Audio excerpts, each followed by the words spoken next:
What's up, y'all? Welcome back to the channel. This is Jason here, back for another episode. We're back in the chair. It's been a while. It's been a minute.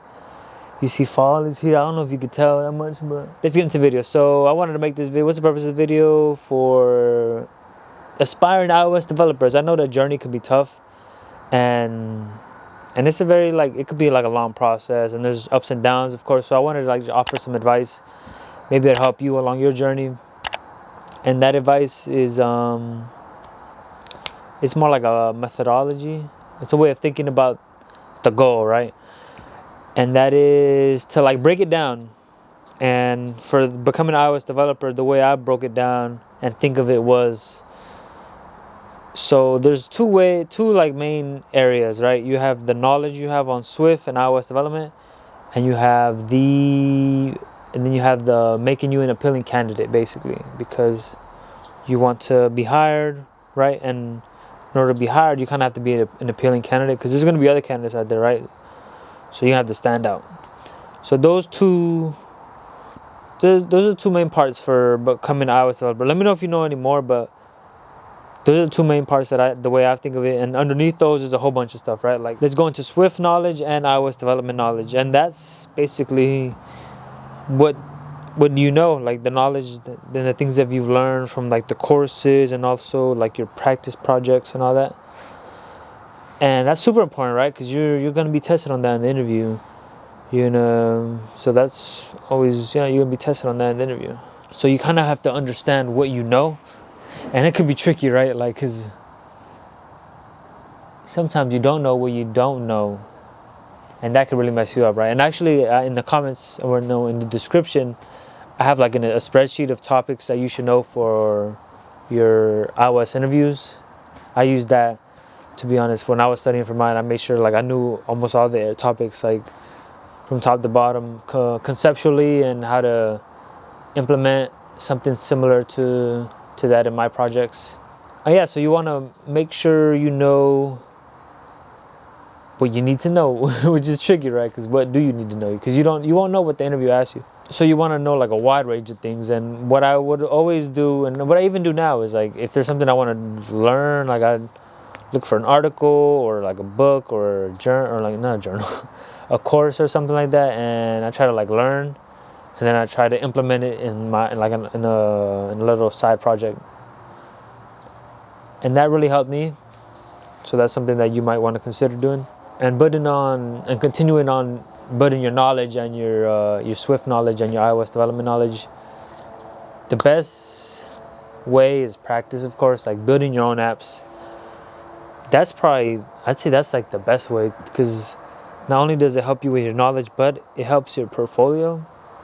So that's two birds with one stone, because you could take a bunch of courses or read a bunch of stuff, but if you don't implement that, then there's really nothing to show for it, right? Because they just have to take your word for it. You took a course, and if maybe a certificate or something, but other than that, there's nothing to show for it. So definitely practicing and building your own things is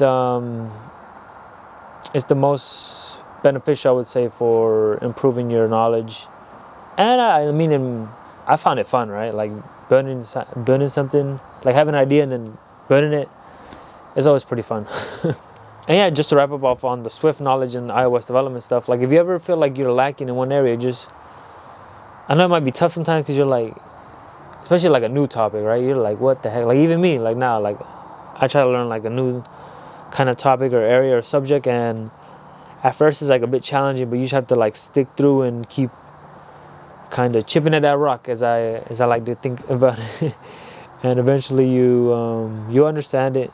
It just takes time and dedicated practice, and you'll get there. All right, now to the other aspect, which is super important too. And sometimes, at least in my case, I felt I did a decent amount of it, but you kind of forget, right? Because you're so tied into learning Swift and as much as you can about Swift or UI Kit or Swift UI, and just trying to learn as much to become a developer, that you forget about the kind of the soft skills or people skills and behavioral stuff that you'll need for the interview and for the job going forward.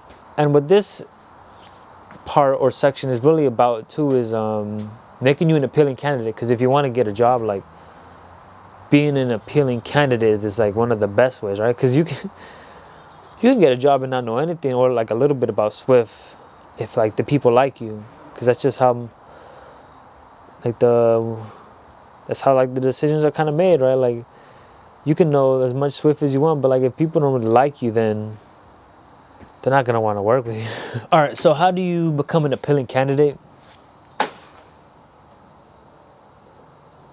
The tree branch fell. All right, so how do you become an appealing candidate? There's quite a few ways. I'd say the main way is like your portfolio.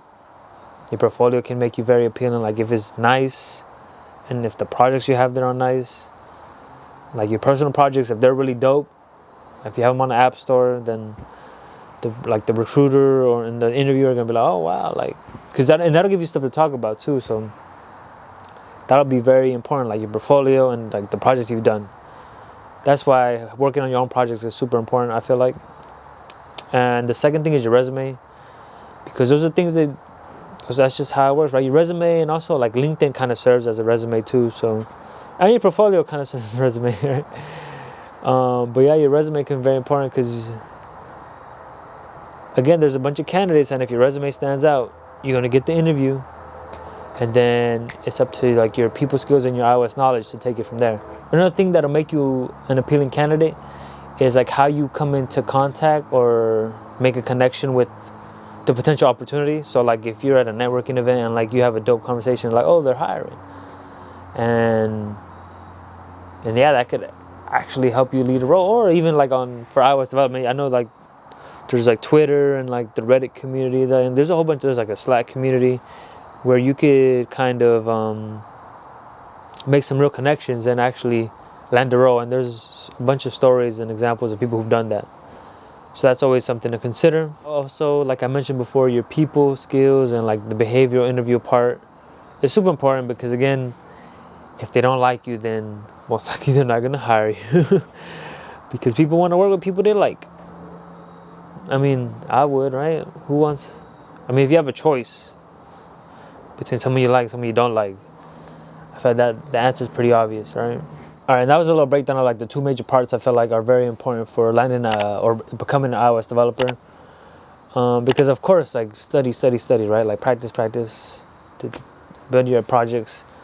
But you also want to like make yourself an appealing candidate and think about all the other things too that go into helping you land a role to become an iOS developer. Because I know it's a tough journey. Like you're applying all the time, and you have to juggle kind of a lot, right? But you just got to keep on chipping at that rock, as I say, keep chipping at that rock, and it's gonna break.